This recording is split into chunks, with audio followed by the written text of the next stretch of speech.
Okay, pardon the gunfire. Somebody shooting a pistol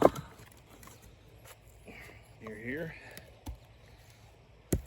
Still got that freedom bug pumping through them. May rain me out, I'm hoping it does. There's thunder north of here, big rain cloud, we need the rain, but got an extra minute, so I thought I would do another wood profile and an axe profile. New brand. This is a Northmen Axe, which used to be Northmen Tools, and then after there was some internal changes, they changed their brand to the Northmen. They're out of Latvia in the Baltics, beside Russia, and it is a group of small master crafts persons. Anyway, I thought I'd profile. This is their small splitting axe, which really is, it's got a short handle, but it's not really small. It's a pretty hefty head. It's definitely the most well crafted, aesthetically beautiful axe in my collection. I don't use it much, and that's just because I keep this one on the wall inside, so sometimes I grab one of the other ones. But I wanted to use it today for two reasons. One, because I wanted to show you there's not a lot of videos on this brand, and it's just a really pretty tool, really cool tool, definitely heirloom quality. And because I'm splitting this sassafras wood, which is part 2 in my little wood series that I'm going to do, firewood wood splitting series. This fell at my neighbor's sometime this spring. I don't know when. I went and cleaned up a limb for him, and the sassafras had blown down beside it. Still had the leaves on it, but they were all brown and dried. So a couple weeks at least. Could have been a couple months now. I'll talk about sassafras here, and then maybe some more on this tool and that company. Sassafras is another middle of the road wood. I really like it because it burns really easy. It is a hardwood, but it doesn't really burn hot, but it splits just really easy, really fun to split it. It smells super nice. I actually paneled my barn in it. It's very rot resistant for a hardwood. The trees don't get super big, and so there's not a lot of available lumber, but it is a really underutilized wood in the lumber industry. It's a great farm wood if you've got a little land. It's a great barn siding wood, fence wood, like picket fences and gates and stuff like that. Any kind of exterior use above grade. It sucks for fence posts that it will rot, but most woods will. But anything else, it's really good. As far as really durable. As far as firewood goes, it is really light, easy to start. Doesn't require a ton of seasoning, but it does need to be seasoned. I'm hoping that this will be ready this fall. I am going to split it kind of small. It's not as big as I want it, really, and I may end up splitting it more later in the year. but it is one of those woods that is, again, good to get your harder woods going. I think it burns a little easier than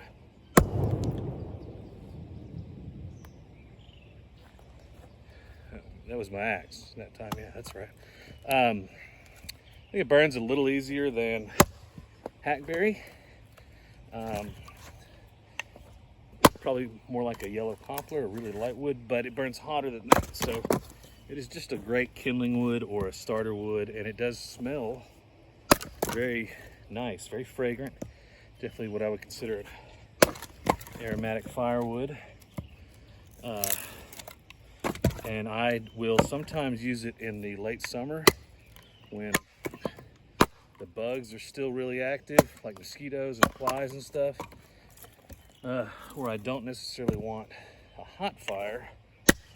You know, maybe we're hanging out in the yard and it's kind of a cool night, but the bugs are still out. This is just a wonderful wood for that, because the bugs just don't like it. And a little bit of this gives off a lot of that smell that will, might not keep them away, but if you're sitting near the sassafras fire, it's gonna help a little bit. It does split super easy, and it's a joy to split.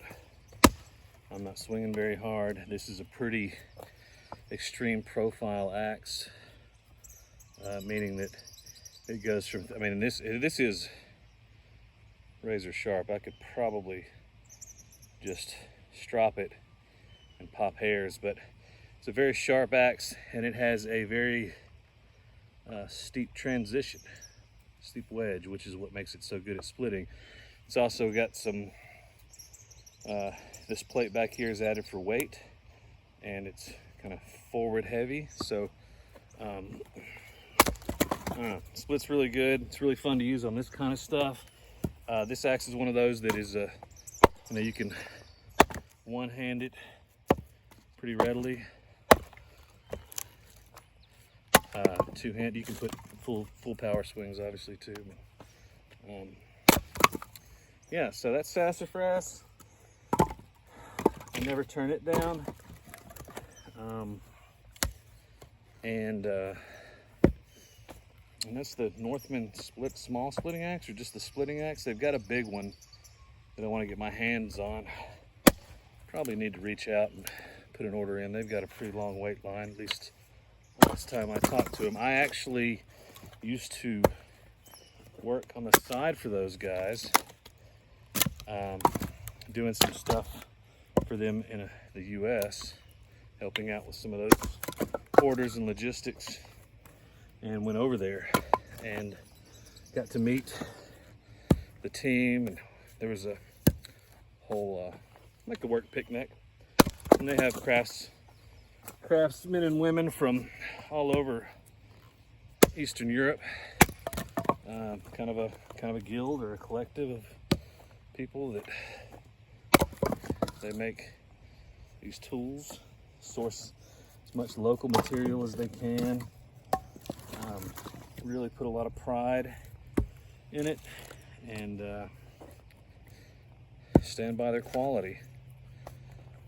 So they have long wait lines, and their tools are expensive, but they're heirloom quality. Like, I don't know, there's definitely something to be said for spending a ton of money on an item that you can spend less money for and get something relatively the same. And by relative, I mean, you know, the function, the purpose of the tool is the same, but there is definitely an extreme difference in high quality hand tools versus low quality ones.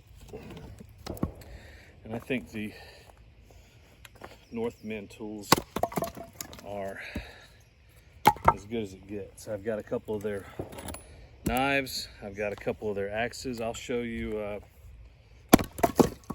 another one I've got. YouTubes.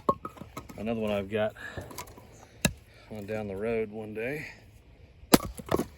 But as far as, I mean, this is just crushing through this sassafras. sassafras, so that's one thing, but I'll pick up some of this other stuff and throw it down too.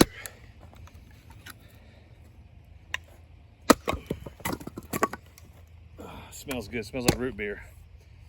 Sarsaparilla type of a smell or flavor. Back in the old days, they used to dig the roots early spring before the sap truly started to run. They would make a tonic from the sassafras roots and use it to clear out all the impurities of the winter, which were typically 6 months of various types of cornbread and salted pork. Not a lot of fresh veg, so kind of backed up a little bit. That helped clean things out, get things reset for spring. I've never done that. Sassafras is also one of those 4-season trees. In the summer, it's got big, cool leaves that are 3 different shapes and really thick and shady. In the fall, they turn scarlet, and then in winter,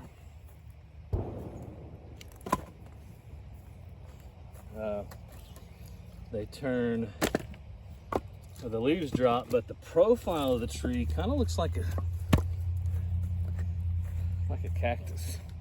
Sometimes the limbs, and I know that doesn't sound like that's right, but they're definitely just regular tree limbs, but the way they grow out, they grow straight out of the trunk and then up.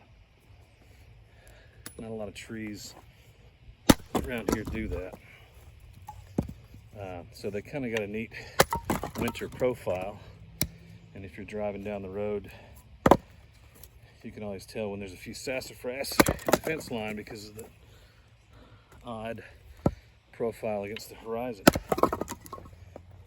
And then in springtime, they get these lime green jelly bean sized buds on the ends of their branches. And so you'll see this gray white bark, and behind it, or coming off of it at the end of it, are all these lime green jelly beans. It's kind of neat. Really one of the tree versions of spring awakenings that is dramatic.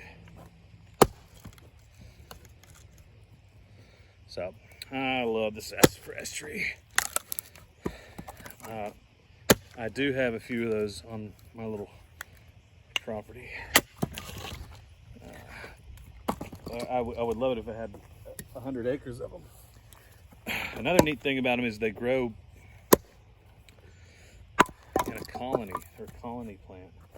So if, let's say, you run up on a grove of sassafras, the likelihood that those are different trees is lower than if the same. They all share common roots, and they can shoot up from the root system, and sometimes they will even grow from where a tree has died. They'll throw up new shoots all around that and create a new little grove. It's a neat tree. So there's your sassafras, and obviously, like I said, super easy and fun to split, especially with a great tool like that. Let me hit some hackberry with this axe too. I did the hackberry profile earlier. This is going to be a little bit different. This is definitely not a shorter handled and lighter axe than a full-on splitting maul, so this may prove some challenges, but we'll see. Also, there's a couple of knots. And you can see this is checked from drying for a couple weeks. That's not a good thing. Some people like that, but I would argue that that's not good because, well, you can see that in another video. I talk about checks, but in this case, we'll see what happens. I'm gonna walk all the way across it, starting on the end furthest from me, because I don't think it'll split with one hit. but hopefully it will begin to split, and then maybe I'll hit in the middle depending on how successful I am, and then over here. And the reason I do it that way is, one, I'm pretty confident that I'm not going to split it with one stroke. If I was going to, then this would go through, and a split over there, there's more of a chance to hit the handle as the wood splits. So I want to avoid that. And two, if I went over here, I'm swinging really hard to split it, and it does split through really close to myself. And so there's more potential for overpowering through that kind of deal. So let's see.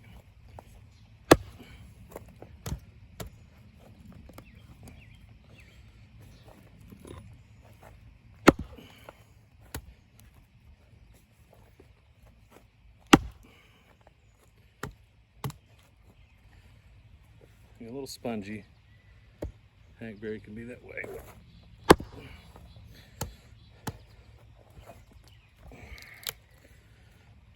Could be the grain too, kind of grows up at an angle.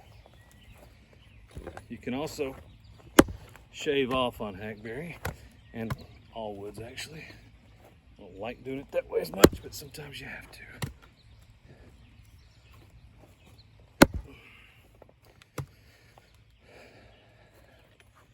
I don't think that one's going to go with that. Now I could get this scars. I got one over here.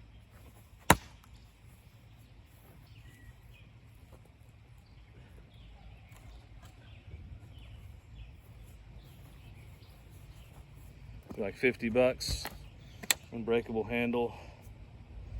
I don't really like this at all. It's really good to leave out here when I need it and don't have to worry about it. It should do a number on this. Then I'll try that one on another piece. It's always good to have a backup. Yeah, so that did it. Split down to there. So.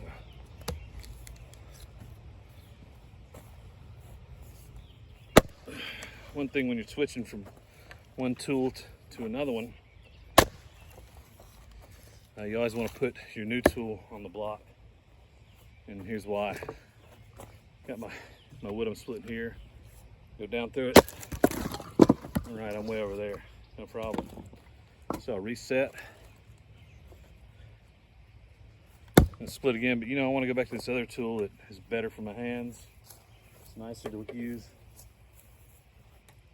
So if I go back to where I was and I swing, just barely hit it. And I can potentially miss all the way, and if I miss my block, hit myself, hit the ground, etc. So I like to put the tool on the block or on the wood before I swing a new one. This handle, in this case, much shorter. 9-10 inches shorter. You can see that. So there you go.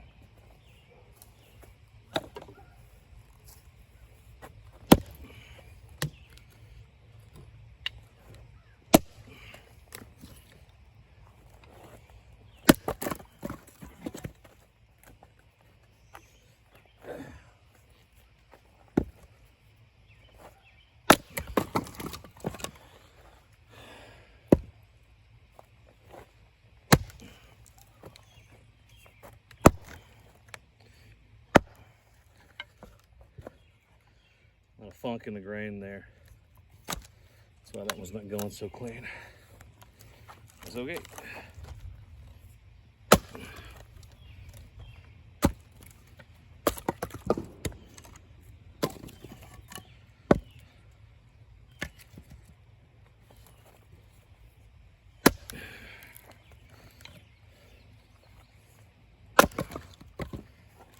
I've also got a little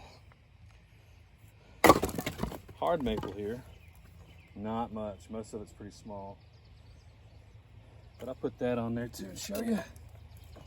This, I guess I could do 2 for 1. This is sugar maple. This is the limb that fell down where I cut the sassafras. Hard maple is really good wood. Once it's seasoned, it lights really easy, burns hot, coals really good.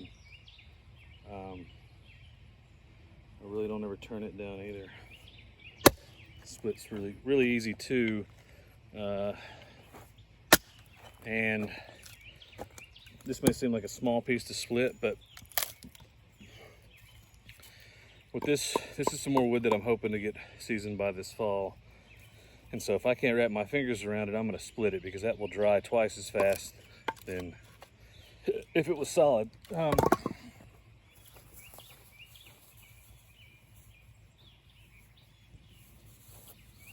This is some that will be 2 years this December, and it's ready. But last year, when I was burning it after a year, it was still full of juices because that bark really holds it on. But it's gonna be prime now. So I'm hoping to kind of move this other maple along with it too.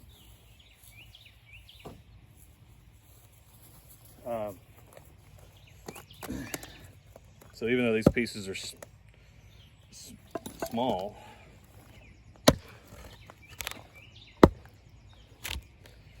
I chose to do that one kind of poorly. It should have been this way. Even though these are small, to me it's worth it to whack them one time just to really get that season to start.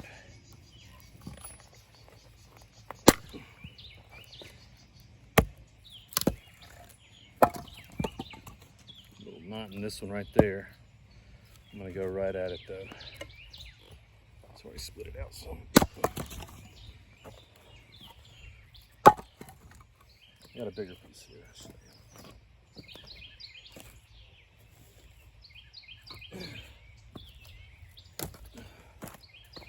All right, so this is another piece. It's got a knot on one side, a pretty big knot, about 2-inch knot. Dead knot, so probably didn't have a whole lot of strength, but one thing I will say that most YouTubers are right on is you do want your knots at the bottom, and you want them on one side. I don't know if you can see that down there, but not on the bottom and on one side, because the grain on this side grows from here to here. On this side, it grows from there, it grows around there, it grows from here. It's not straight.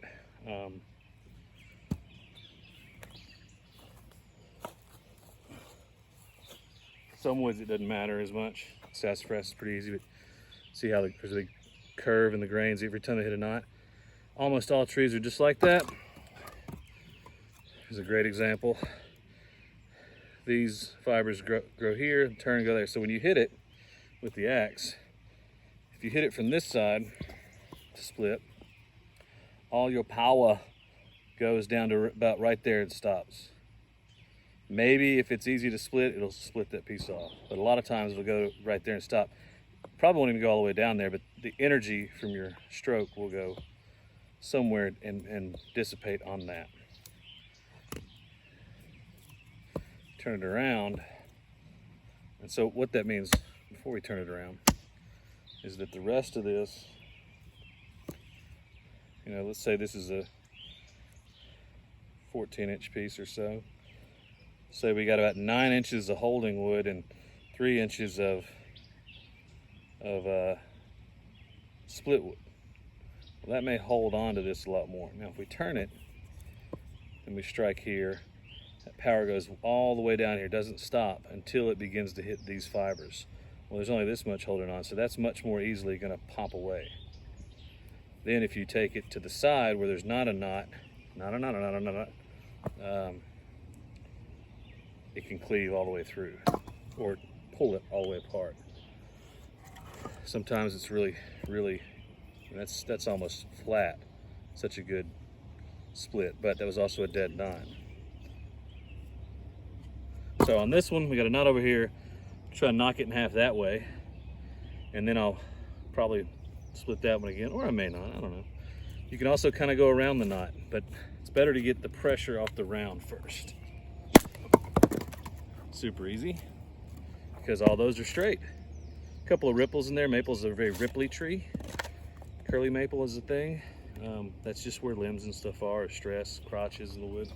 But pretty short piece, so it split easy. Now on this one, I could probably go right down at the knot and it would split, but it won't split through the knot, split on either side. Or I can come to the side here and or here and split everything off but the knot. That's what I want to do here, I think. So one side,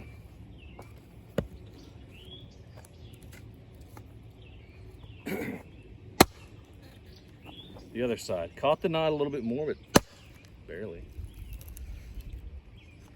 Just held onto those fibers. Tore it out. Easy. All right, we'll get some more hackleberry. Later.